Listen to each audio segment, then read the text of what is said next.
Hi everyone, it's Becky with Becky's Feathered Nest. It is hurricane season. Hurricane Dorian reminded me of that. I have never shown what is inside this cabinet that's just inside our front door. So I'm going to do that now because this is where I keep and store and prepare for those type situations.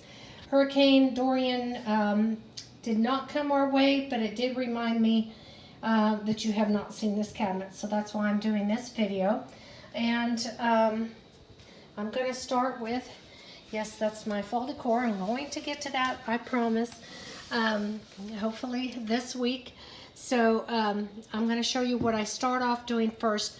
When they first announced that there's a hurricane possibly coming our way, here's the cabinet I go to first. It has a lighter here, and then it has my little book, my notebook that I put together.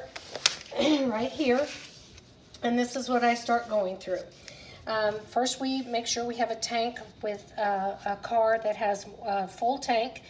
I have a app on my phone that I keep a grocery list on for just emergencies, and it reminds me to get lots of water, the packaged foods that are going to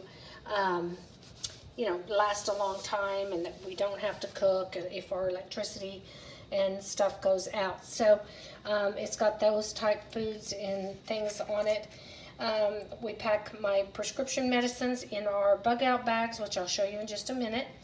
And then we plug in all of our phones to our phone charger station and make sure that we have plenty of charge on our battery operated ones, as well as keeping the chargers plugged in so that we always have enough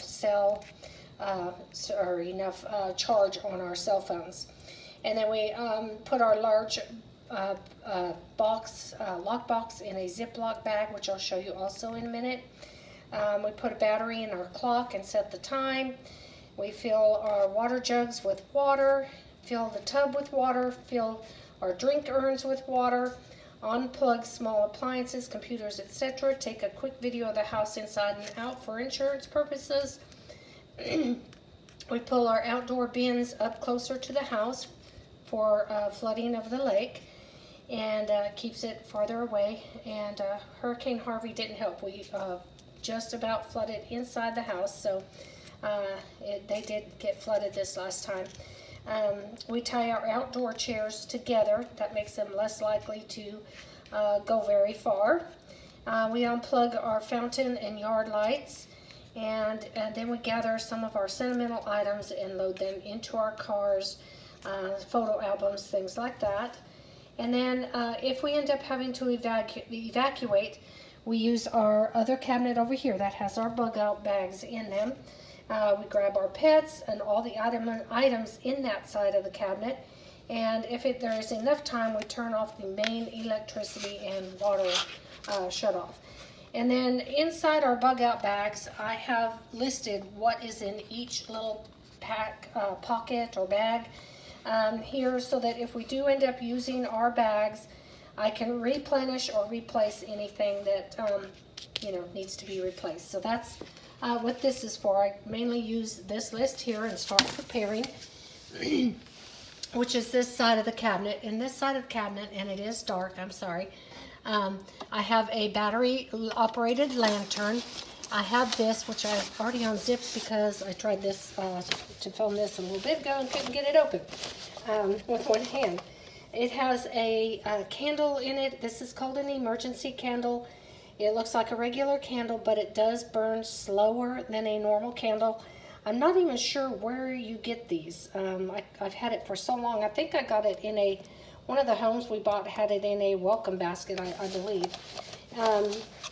And then we keep a battery operated clock, and the batteries are inside. Each season I change out batteries and the food items that have expired in our bug out bags. And then we have phone chargers. We have the phone chargers that you plug in or run off battery and to charge our phones. And then I have the caps to my water bottles in here as well. So that stuff comes out, gets plugged in and ready to go. And then over here are these collapsible, which I purchased from Walmart many years ago. I'm sure they still have them.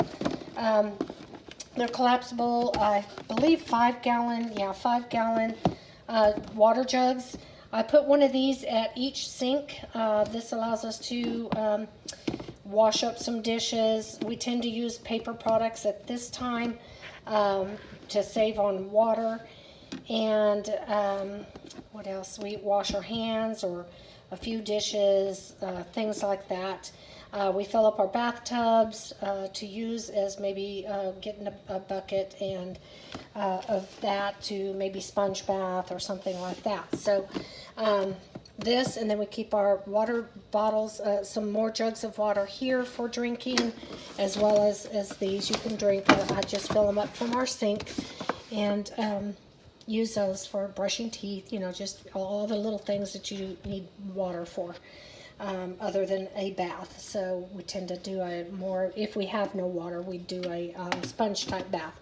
Okay, so that is over here on this side. And then in the other side, other compartment here, the other cabinet, it has our bug out bags. This is if we end up having to evacuate. So you can look up, just Google emergency procedures and you know, hints and things like that for your area. Some people, you know, California has to deal mainly with fires, earthquakes. Oh goodness, that just scared me. We just had a big thunderbolt. And then I have this bag here. We have to deal with water due to hurricanes. This is our documents. I used to keep that in our office area, and I now keep it here because that's the one main thing that I know I have to have and grab. It has birth certificates, social security cards, shot records, everything, my pets' shot records, things, you know, like that in there. There are some photo memory cards in here as well. Now it's a fireproof lockbox. You can get these anywhere, any store, Target, Walmart, anywhere. And I've had this since we were married, so gosh, that's been 30 years. And I can't remember if it's waterproof. So I do keep this bag, and that was on that list to put this in this bag. Right, I do it right then when I start setting up the house. I put that in the bag. I don't keep it on there all the time because I do have to get in there for documents and stuff. So I put that on there only in case of a hurricane. And then I have Sophie's bug out bag, my bug out bag and backpack, and my husband's bug out bag and backpack. So I'll start up here because it's on the top. This is my dog's bug out bag. I am still gathering things to put in it. This is a fairly recent purchase. I've had it for a few months, and I've mainly just put stuff that I already have at home, but I put it in here so I know it's stuff that she uses or needs on a pretty daily basis. But I am going to do a little more research, see if they recommend anything else that I haven't thought of or plan to put in here.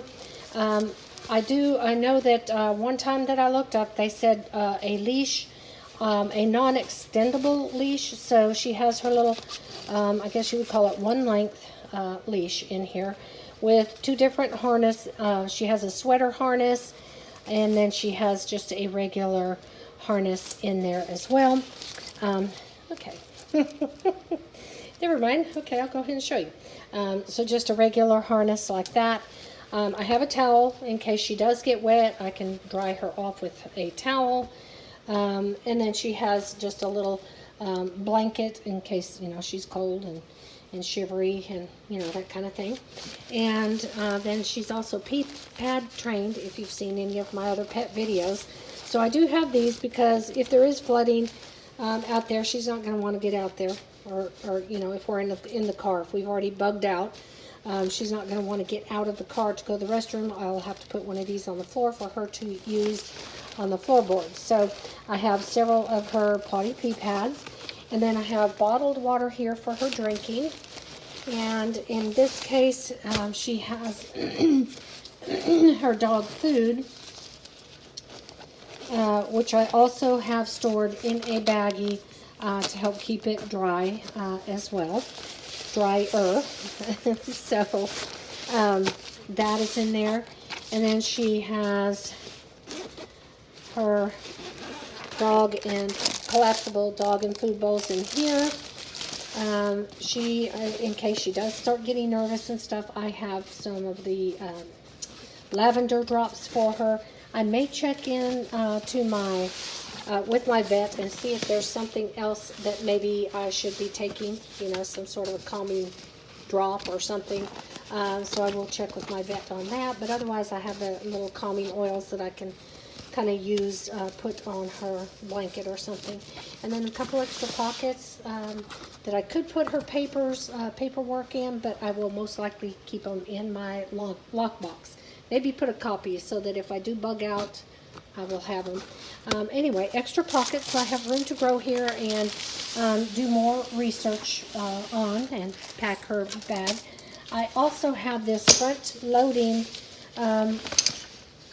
carrier because if I am on foot and have to have my backpack on the back, I need to carry her on the front.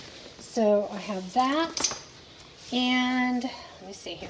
I'm just going to go through my bag because my husband's bag is set up the very same way, just with his clothes and his deodorants, things like that in it.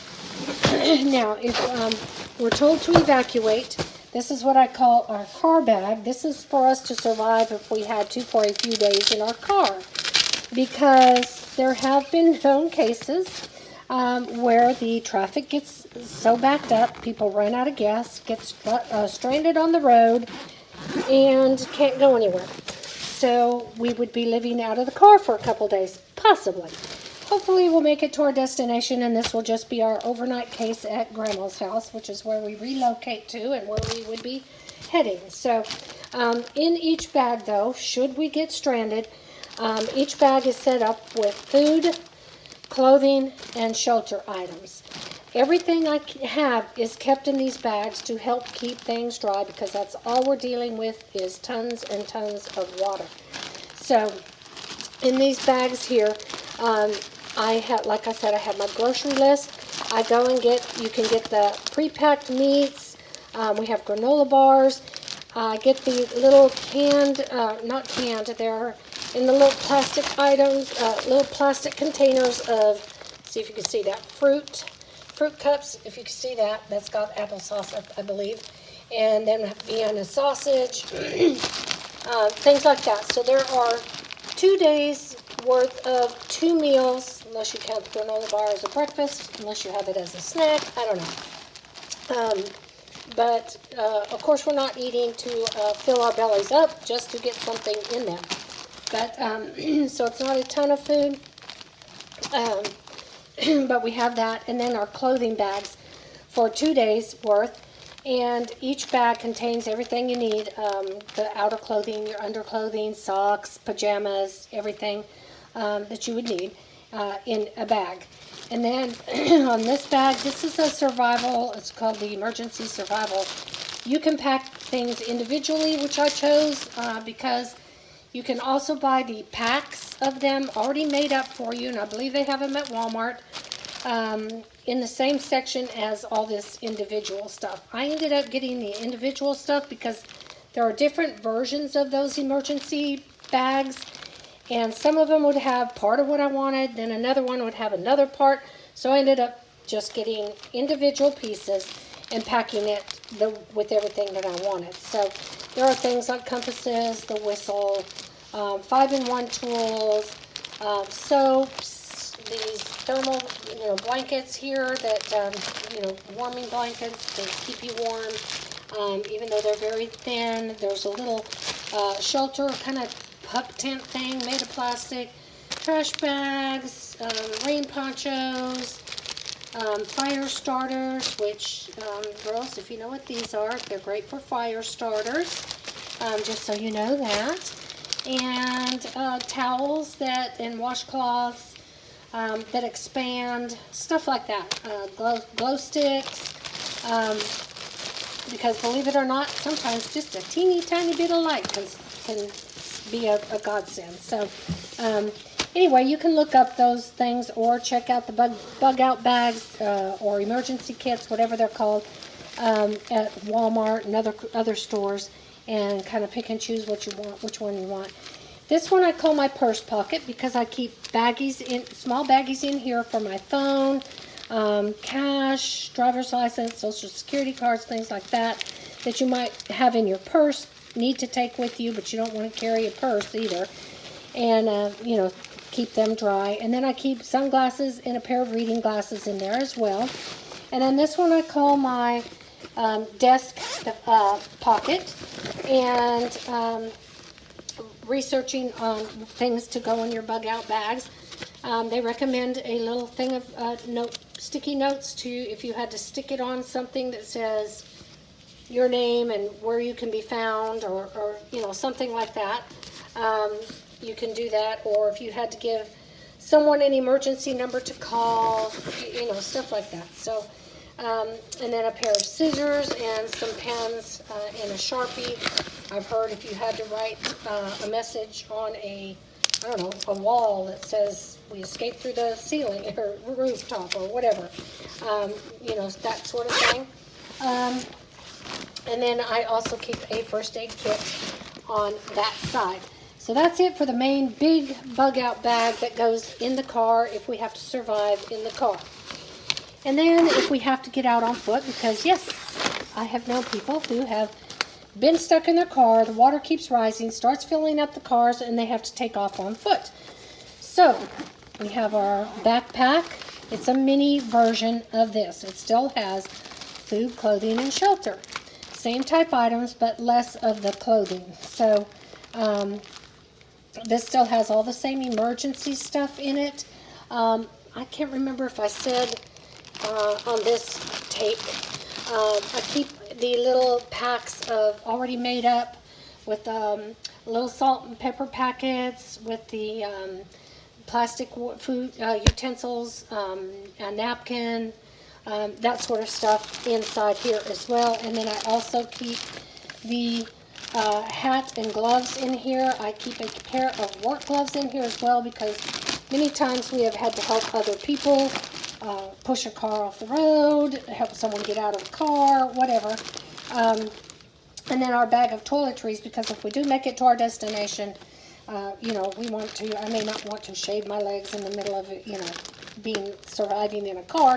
But if we make it to Grandma's and lead a normal life, I may want some, you know, of the other necessities. So that is full of everything that I could need for that. And the same here with this backpack, and then the front pocket for our phones and wallet type stuff here. Okay, oh gosh, okay, I think I'm done. So that is it on the emergency cabinet. And I hope you have a safe summer and fall and hurricane season. So stay safe, and God bless, my friends. Bye.